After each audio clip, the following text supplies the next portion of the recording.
महाराष्ट्रातले 36 जिल्हे आज आपण पाहणार आहोत आणि तेही एका वाक्यामध्ये।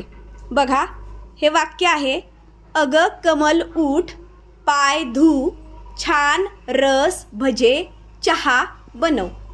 बघा, 36 जिल्हे आपल्याला या वाक्यात कसे कळणार आहेत?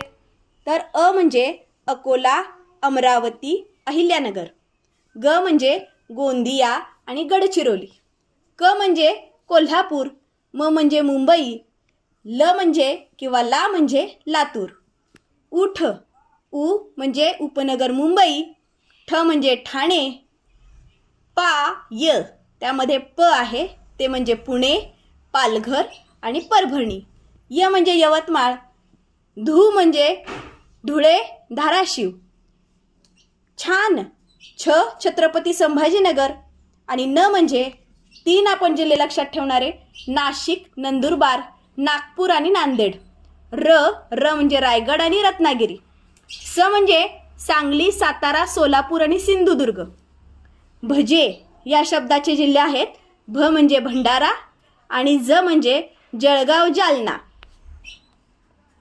त्यानंतर पुढे पाहूया, चहा चंद्रपूर, ह म्हणजे हिंगोली, बनव यामध्ये ब च बनणार आहे बीड, बुलढाणा आणि व म्हणजे वर्धा, वाशिम। इथं आपण न घेणार नाही कारण आपण ऑलरेडी एकदा न घेतलेला आहे, त्यामुळे इथं न शेवटच्या ह्याच्यात घेणार नाही। आणि अशा पद्धतीनं अग कमला उठ, पाय धू आणि छान रस भजे चहा बनव हे तोरण आपण तयार केलेले।